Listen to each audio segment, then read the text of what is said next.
పరిస్థితి అంత దూరం రాకుండా మేఘనకి ఎలా చెక్ పెట్టాలి?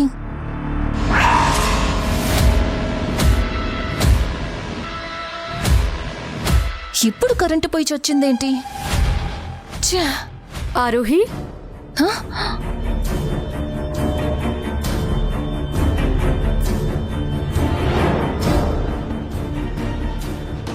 మేఘన వాయిస్లా ఉంది. ఆరోహి, అవును, మేఘన గొంతే. తన గొంతు ఇక్కడ వినపడుతోందేంటి?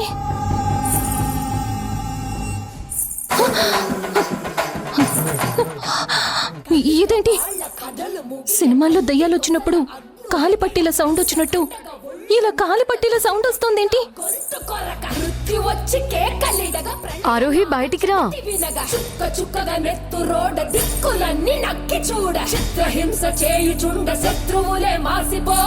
ఏంటిది? పట్టీల సౌండ్ వస్తోంది. పట్టెల సౌండ్ వస్తుంది ఏంటి?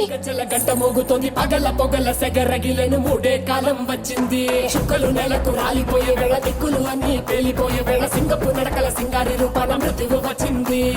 మండే తన కళ్ళు చూసి సూర్యుడే చిన్నబోగ, చలరేగే వేగం చూసి సెలయేళ్ళే అదిరిపోగా, తుకలే కోసి కోసి మెత్తుటేళ్లు పారిస్తుంది. లోకాలన్నీ భయంతోటి పలికిపోగా, గాలిలాగా వచ్చరా, నిన్ను నరికి పోగులెట్టగొచ్చరా.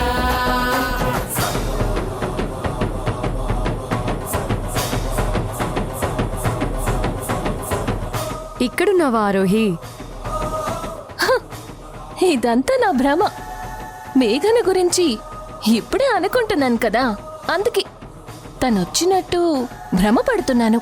ఏంటి భ్రమ? నిన్న నువ్వు నా కల్లోకొచ్చినట్టు ఇదంతా భ్రమ అని నాకు తెలుసులే. ఏంటి కలలోకొచ్చానా?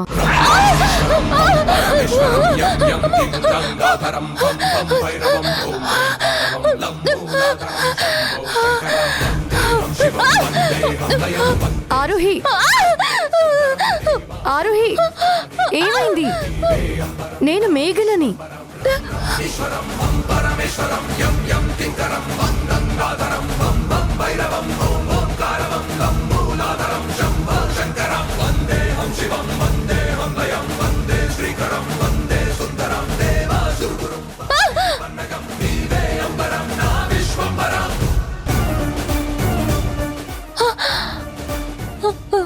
నువ్వు మేఘనవే? ఏంటారోహి, ఏదో కరెంటు ప్లగ్ లో వేలు పెట్టినట్టు అలా వణికిపోతున్నావు? దయ్యం పట్టిందా ఏంటి? ఏదో సరదాగా జస్ట్ జోక్ చేశానులే. మేఘన, నువ్వు నువ్వు నిజంగానే వచ్చావా? అర్థమైందా? నేను నిజంగానే వచ్చానని అర్థమైందా? నీ కళ్ళెదురుగా ఉన్నాను, నీతో మాట్లాడుతున్నాను, మరి నిజంగానే వచ్చావా అని అడుగుతావేంటి ఆరోహి? కామెడీ కాకపోతే. అవును, నేను నీ కల్లోకి వచ్చాను ఆరోహి.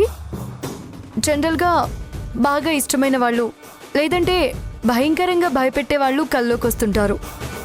మరి నేను ఏ కేటగిరీలో కల్లోకి వచ్చాను ఆరోహి? నువ్వు నా ఫ్రెండ్వి, నాకు నువ్వు బాగా ఇష్టమైన వ్యక్తివి కూడా మేఘనా. అబ్బబ్బబ్బబ్బబ్బబ్బా, నీ నోట్ నుంచి ఈ మాట వింటుంటే నా మనసు ఆనందంతో పొంగిపోతుంది ఆరోహి. నా మీద నీకు అంత ప్రేమ, అంత ఇష్టం ఉండడం నిజంగా నా అదృష్టం. ఇదేంటి ఇంత ఓవరాక్షన్ చేస్తోంది? అసలు ఈ టైంలో ఇది ఇక్కడికి ఎందుకు వచ్చినట్టు? ఆరోహి, మనలో మనమాట.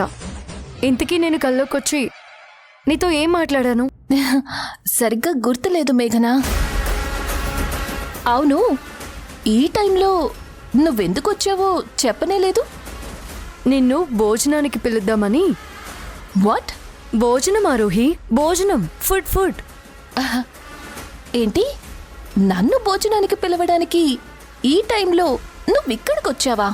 అవునా రోహి, నువ్వు నా కోసం చాలా తపన పడ్డావు, నా కోసం చాలా చేసావు, మర్చిపోలేని హెల్ప్ చేసావు. కానీ నేనే నీకేమీ చేయలేదు. నువ్వు చేసిన హెల్ప్కి బదులుగా నేను కూడా నీకేదో ఒకటి చేయాలి కదా.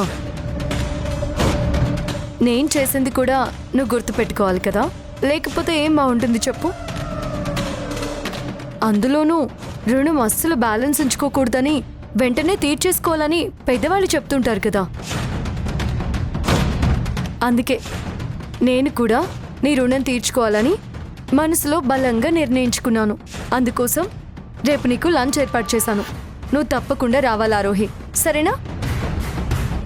దీని మాటల్లోనూ ప్రవర్తనలోనూ ఏదో తేడా కనిపిస్తోంది. ఏంటి ఆరోహి, ఏం మాట్లాడవేంటి? ఆ, అంటే ఫోన్ చేసి చెప్తే సరిపోయేది కదా, నువ్వింత శ్రమ తీసుకుని రావడం ఎందుకా అని.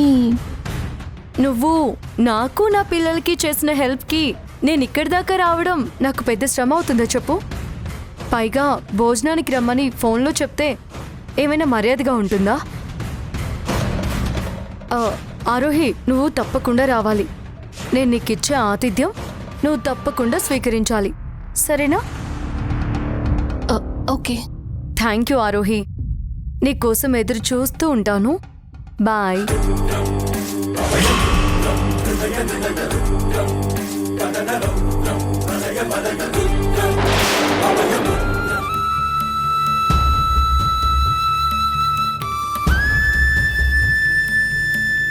నేను నీ దగ్గరకు వచ్చాను కదా స్పైడర్ మ్యాన్, ఎందుకు నా మొహం కూడా చూడ్డానికి ఇష్టపడలేదు? నీకు నా మీద అంత కోపం ఉందా? ఎప్పుడు నాతో మాట్లాడుతూ ఆడుకుంటూ ఉండేవాడివి, ఇప్పుడు నాతో అస్సలు మాట్లాడడం లేదు.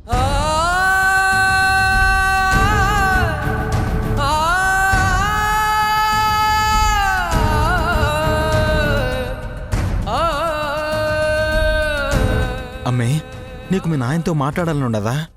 అవును మావయ్య, కానీ ఎలా?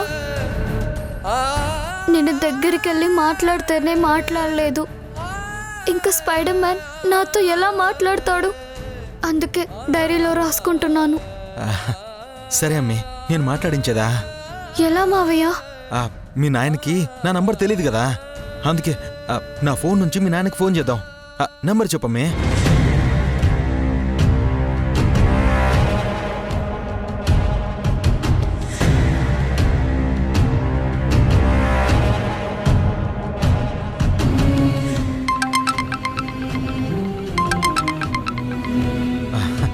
అమ్మే, మీ నాయన ఫోన్ రింగ్ అవుతా ఉన్నది.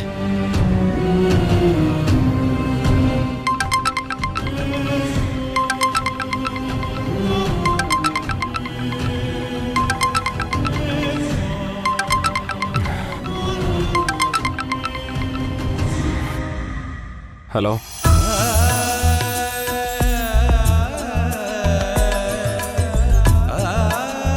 హలో, ఎవరు?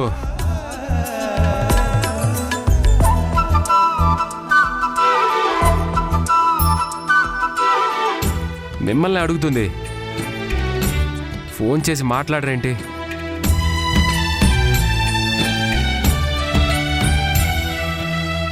హలో, మీరు ఫోన్లో మాట్లాడతారా లేదంటే ఫోన్ పెట్టేయమంటారా?